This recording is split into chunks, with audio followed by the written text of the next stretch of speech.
ब्रह्म। नमस्कार मित्रों, हमारे वैदिक परिवार में आपका स्वागत है। श्री वेद भाष्यकार श्री स्वामी शरण जी के मुख से वेद मंत्रों की सरल और प्रमाणिक व्याख्या सुनने के लिए हमारे YouTube चैनल को अधिक से अधिक लोगों तक पहुंचाएं, सब्सक्राइब करें, जिससे वेदों का प्रकाश घर घर तक पहुंच सके। आप कमेंट कर प्रश्न भी कर सकते हैं, हम सब प्रमाण उत्तर अवश्य देंगे। घर घर वेद मंदिर स्थापना अभियान में जुड़कर हमें सहयोग प्रदान करें।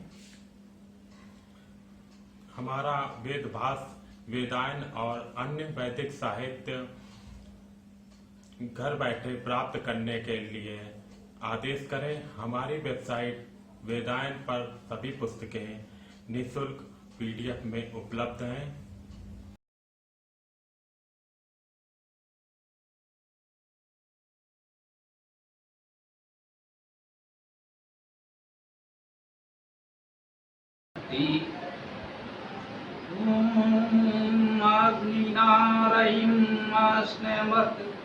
पूषम् एव दिवे दिवे यशसं वीरवतामम्।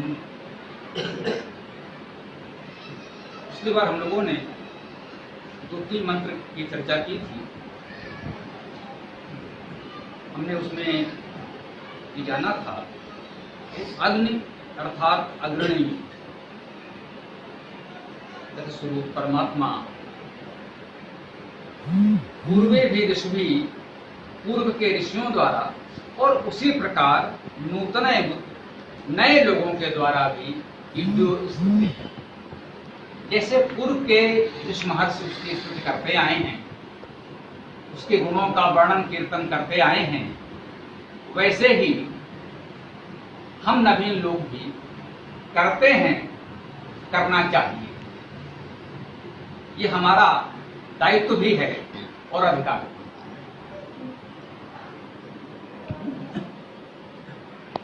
अगर हम ऐसा करते हैं तो ये मंत्र हमें बता रहा है सदेवान एह वक्षति, वह देवों को यही प्राप्त करता है। ये बात महत्वपूर्ण है कि अगर हम उचित रीति से सही तरीके से स्तुति करते हैं तो उसका फल देवत्व हमें यही प्राप्त होता है, न तो मरने के बाद स्वर्ग में और न अगले जन्म में। हमें अभी और यही प्राप्त होना चाहिए, यही इसका मापदंड है। इसी से हमें समझ में आ सकता है कि हम सही दिशा में प्रयास कर रहे हैं। यह भी महत्व है ना। तो उसमें बहुत सी बातें थी कि उन ऋषियों की परंपराओं को हमें आगे बढ़ाना होता है। वैदिक संस्कृत में गुणों की भी अवधारणा है, मातृ ऋण, पितृ ऋण, गुरु ऋण, ऋषि ऋण होते हैं जिन्हें हमें चुकाना है। ये ऋषियों का ऋण है। पूर्व ऋषियों ने जो हमें ये विद्या, ये मार्ग दिखाया है, हमारा ये दायित्व है कि हम उसका निर्वाह करें, उसे आगे बढ़ाएं और लोगों तक पहुंचाएं। और उसका फल हमें यही प्राप्त होता है। स्वयं अनुभव करें और अन्य लोगों को भी इसी प्रकार से बताएं कि हमें उसका फल ऐसे ही यहाँ प्राप्त हो सकता है, अनुभव हो सकता है। तो जो भी हमारे दायित्व हैं उनका हम प्रयास करें। अगले मंत्र में इसी बात को कुछ और आगे बढ़ाने का प्रयास किया गया है। हम कह रहे हैं अग्निना रयिम अश्नवत्। अब यहाँ कह रहे हैं अग्निना, अग्नि के द्वारा, अग्नि स्वरूप परमात्मा के द्वारा रयिम अश्नवत्, हम रई को प्राप्त करते हैं। रई, री, रे, रे धातुएं हैं, ये भी गत्यर्थक हैं। गत्यर्थक धातुओं में गमन, ज्ञान और प्राप्ति अर्थात चलना, जाना, जानना और पाना, ये अर्थ समाहित होते हैं। जितनी भी गत्यर्थक धातुएं होती हैं, जिन्हें व्याकरण में परंपरागत रूप से गत्यर्थक धातु माना गया है, इसके लिए कहते हैं गतौ धातु। उसमें चलना, जाना के साथ साथ जानना और पाना भी सम्मिलित है। अर्थात हम जब चलने की बात करते हैं, कहीं चलें, कहीं जाएं, तो भाई वहां तक पहुंचेंगे, उसको जानेंगे। मुहावरे में भी हम लोग कहते हैं भाई वो जहां से बोलता है वहां तुम पहुंच नहीं पाए, तुम वहां नहीं जा पाओगे। तो वहां जाने का मतलब कदमों से चलना नहीं होता, स्थान परिवर्तन नहीं होता, वहां जानने का भी भाव होता है। उस बात को पाने का भाव होता है। तो अग्नि के द्वारा हम रई को अस्नवत में भी वही बात है, पाने का भाव है, शीघ्रता से पाना, आशुवत हो। अस धातु है, व्याप्त होना, शीघ्र चलना, प्राप्ति करना। तो अग्नि के द्वारा देखिए, अग धातु भी गत्यर्थक है। अग्नि शब्द जो बना ये भी गत्यर्थक धातु है। देखिए मूलतः बात वही है, अग्निना माने अग्नि द्वारा, ये भी गत्यर्थक है, कह सकते हैं गति द्वारा। रहीम भी गत्यर्थक है, तो गति को। अस्नवत भी गत्यर्थक है, हमने गति किया, शाब्दिक अर्थ है। लेकिन इसमें समझे कि तीन शब्द में एक तरह से एक ही अर्थ की तीन अलग अलग धातु में दे रखा है। इसको यूं भी कह सकते हैं, जिसे पाना है हम उसी के माध्यम से पाएंगे। पहले भी हम लोगों ने कहा था, देवो देवे भी आगमत, ये भी इसमें आया है आगे। देवो देवे भी आगमत, वो देव जो परमात्मा है, परम देव, वो देवों के द्वारा ही आता है।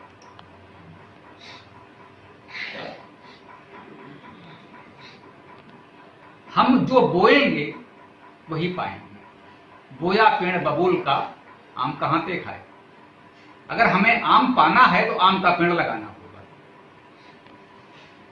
तो अगर हमें प्रगतिशीलता चाहिए, हमें प्रगति चाहिए, गति चाहिए, तो वो उसी के द्वारा मिलेगी। अगर हमारे स्वभाव में गतिशीलता, प्रगतिशीलता है, तभी हम प्रगति को पाने की बात कर सकते हैं। अगर हमारे स्वभाव में जड़ता है, से कहा गया ला ऑफ इनर्शिया, प्रकृति स्वभाव से जड़ है। हम भी, आप भी, जिसे भी सामान्यता चाहे जीवन कहा जाए या निर्जीव कहा जाए, ये जड़ता का तत्व बहुत व्यापक रूप में सब में पाया जाता है। सरलता से कोई भी अपने स्थान से हिलना नहीं चाहता, जब तक उस पर बाह्य बल न लगे। जब तक ऊर्जा नहीं लगेगी, बल नहीं लगेगा, कोई भी जहां है वहां से हिलना नहीं चाहेगा। ये प्रकृति का मौलिक नियम है, जड़त्व का नियम। इस जड़त्व के नियम को हमें तोड़ना होता है, इसीलिए हम चेतन होते हैं। इसी में सारी प्रगति है। तो उसके लिए हमें स्वयं प्रगतिशील बनना होगा। जो प्रगति का, संपूर्ण गतियों का मूल स्रोत परमात्मा है, उसके द्वारा जब उसके हम इस तत्व को समझेंगे, उसको अपनाएंगे और अपने जीवन में ये प्रगतिशीलता लाएंगे। हमें जड़ नहीं होना है कि भाई ये तो हमारी परंपरा है, ये 100 साल की, 200 साल की, 500 साल की, 800 साल की परंपरा है, तो हमें ढूंढना है। नहीं भाई, अगर कोई दोष दुर्गुण, कोई गलत परंपरा, कोई अनुचित परंपरा संयोग बस कुछ लंबे समय तक चल जाए, तो उसे उचित अच्छा तो नहीं कहा जा सकता। समय के साथ परिवर्तन होता है, होना चाहिए। कभी किसी समय कोई बात उचित लगती है, एक नियम बनता है, परिस्थितियां बदल जाती हैं, उस नियम कानून को बदलना पड़ता है। कहते हैं कि गर्म कपड़े हमें जाड़े में लगते हैं, गर्मी में कौन कंबल ओढ़ेगा। अगर समय बदला, परिस्थितियां बदली, तो हमने अपना खान पान आवरण वस्त्र भी बदले। इसी तरह से समय की परिस्थितियों के साथ हमें तमाम बातों को बदलना होता है। ये कह रहे हैं कि अग्निना माने उस प्रगतिशील गतिशीलता के प्रतीक, उसके मूल स्रोत परमात्मा के द्वारा, कुल मिलाकर उस प्रगति के द्वारा रई माने गतिशीलता को अपने जीवन में हमें धारण करना है, उसे प्राप्त करना है, तीव्रता से प्राप्त करना है। हमें जड़ नहीं होना है, बंधे नहीं रहना है। तो जब उस अग्नि के द्वारा, गति के द्वारा गति को गतिशीलता से अपना लेते हैं, प्राप्त कर लेते हैं, तो कहते हैं अग्निना रयिम अस्नवत्। और अगर ऐसा करते हैं तो क्या होता है? पोषम एव दिवे दिवे। पोषम, उस धातु है पोषण करना, हम सब जानते हैं, आज की लोक भाषा में भी प्रचलित है पोषण। तो वो पोष को प्राप्त करता है, पोषण को। अगर ये प्रगतिशीलता हमारे जीवन में आ गई, हमने जड़ता से रूढ़वादिता को, परंपराओं को तोड़ लिया, तो फिर हमारा रास्ता बहुत बड़ा हो जाता है, खुल जाता है। हम बहुत आगे तक जा सकते हैं। हमने अपनी सीमाएं नहीं बांधी, हमने स्वयं अपने पैरों में बेड़ियां नहीं डाली, हमने कोई दायरा, अपना घेरा नहीं बना लिया कि हम इसको पार नहीं करेंगे, तभी हम आगे जा सकते हैं। हम ताने साहब, हम इससे दूर नहीं जा सकते, इससे बाहर नहीं जा सकते, वहां तो साहब खान पान अलग होगा, वहां का तो मौसम अलग होगा, तो फिर हम अपने एक छोटे से क्षेत्र में सीमित रह जाएंगे, आगे नहीं बढ़ पाएंगे।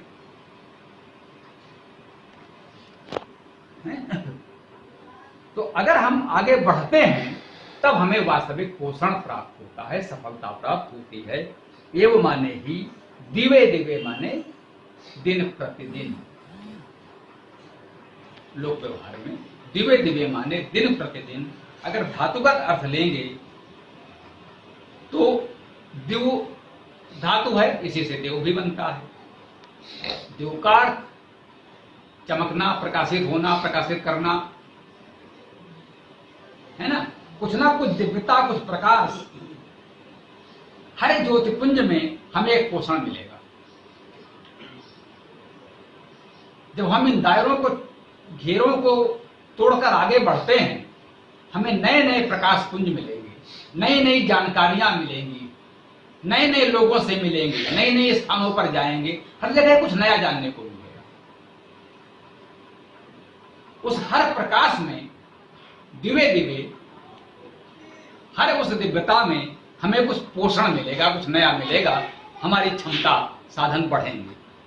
और अगर हम ऐसा कर पाते हैं, प्रगतिशीलता हमारे जीवन में व्याप्त होती है, उससे प्राप्त होने वाले हर दिव्यता में, प्रकाश में हम कुछ पोषण पाने लगते हैं, तो यशसम वीरवत्तम, हमें यश प्राप्त होता है। कैसा यश प्राप्त होता है? यश मिलेगा, कीर्ति मिलेगी, लोगों में सम्मान मिलेगा, इसका यही भाव है कि लोग सकारात्मक रूप से हमें जाने। कैसा? वीरवत्तम। वीरवत माने वीर के समान, वीरों के समान यश। वीर का अर्थ है पराक्रम करना, कुछ बड़ा करना जो आम लोग नहीं कर सकते, जो जनसाधारण नहीं कर सकता, ऐसा कुछ पराक्रम, कुछ ज्यादा शक्तिशाली कार्य हम कर पाते हैं, तो उसे वीर कहते हैं। वीरवत, उस वीर के समान, और उसके बाद जुड़ा है तमम। वीर, वीरतर, वीरतम। जो जनसामान्य से अधिक पराक्रम कर पाया वो वीर है, जो उससे भी अच्छा पराक्रम कर पाता है वो वीरतर है। और जो इनमें सबसे अच्छा, सबसे अधिक पराक्रम करता है वो वीरतम है। तो हमें श्रेष्ठ वीरों के समान, श्रेष्ठतम वीरों के समान यश प्राप्त होता है। तो इसमें मुख्य बात जो आई, अग्निना रयिम अस्नवत, गति द्वारा गति को गतिमान करना। जनतंत्र क्या है? जन के द्वारा, जन के लिए, जन का तंत्र।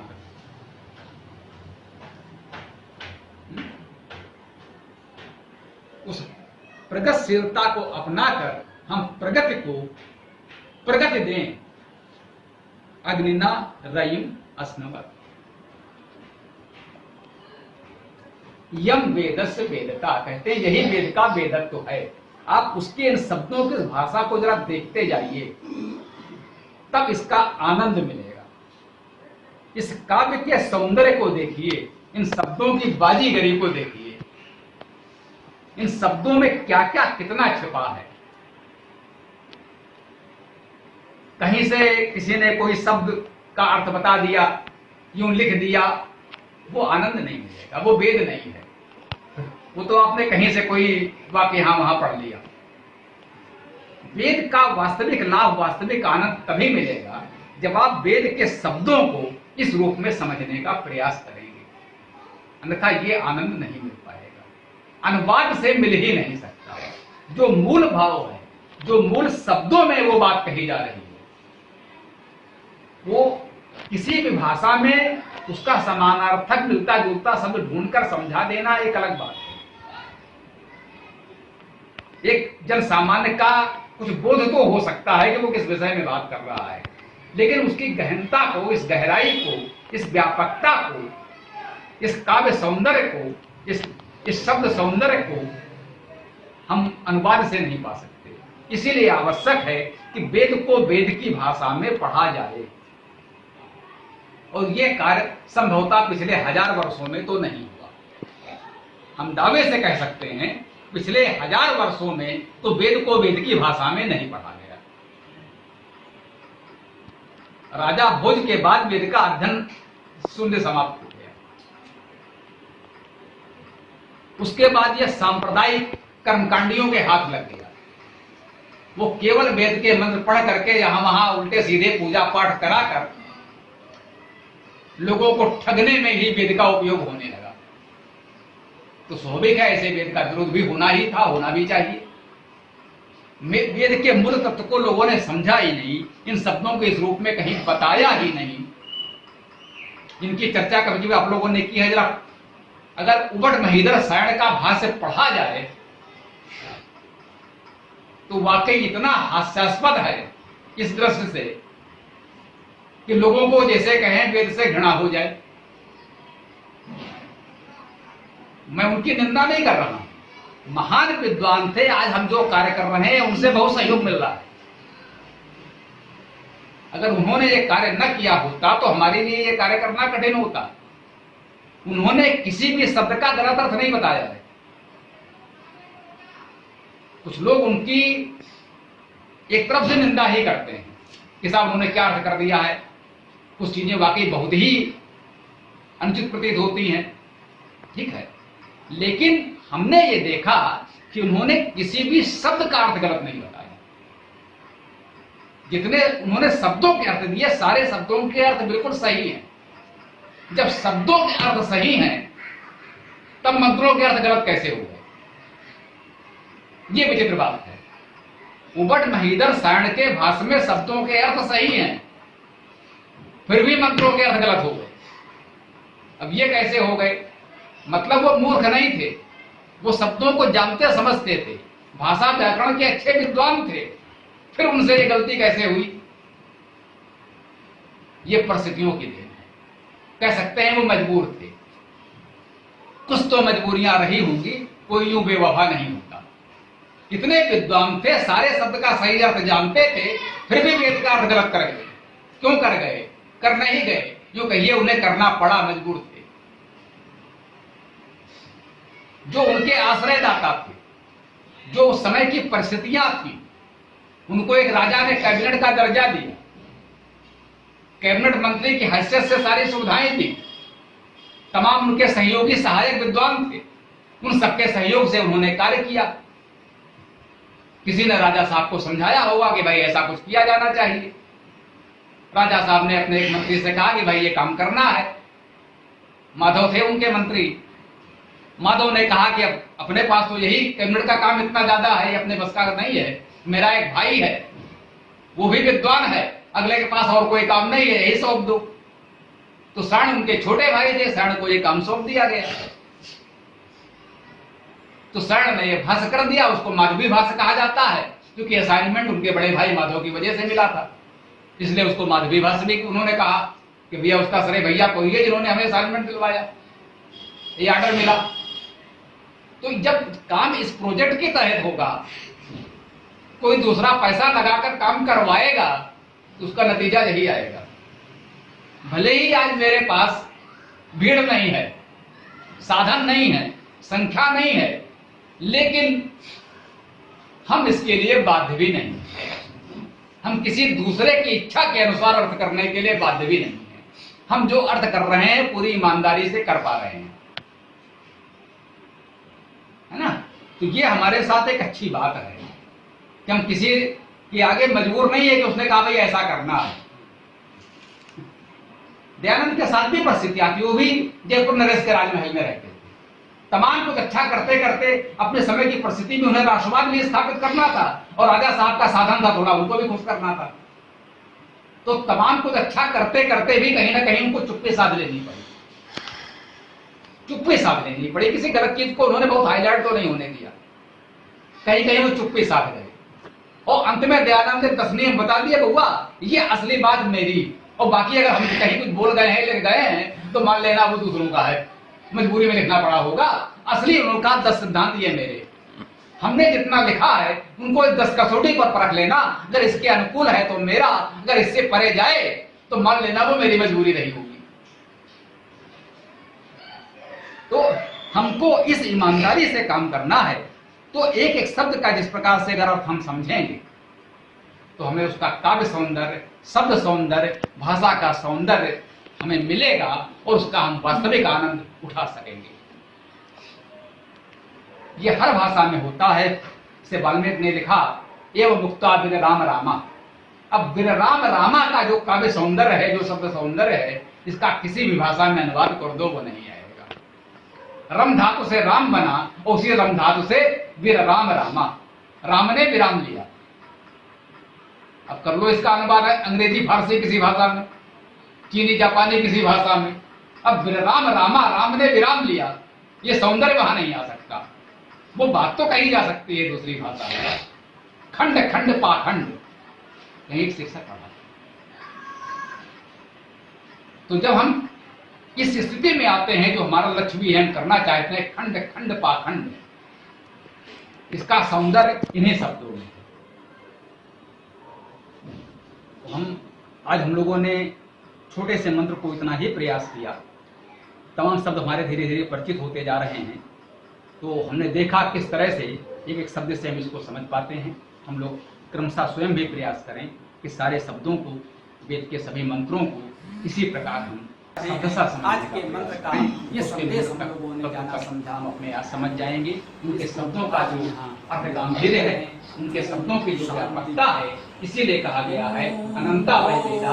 आसो आदित्ये पुरुषा सो आसो आहम ओम खम ब्रह्म। पूरा वीडियो देखने के लिए बहुत बहुत धन्यवाद। कमेंट में अपने विचार अवश्य दें। आपको कोई भी प्रश्न पूछना हो तो कमेंट बॉक्स पर कमेंट कर सकते हैं। डिस्क्रिप्शन में वेबसाइट का लिंक दे दिया गया है, उसमें अधिक जानकारी प्राप्त कर सकते हैं। धन्यवाद। ओम खम ब्रह्म।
इसमें सफलता भी पा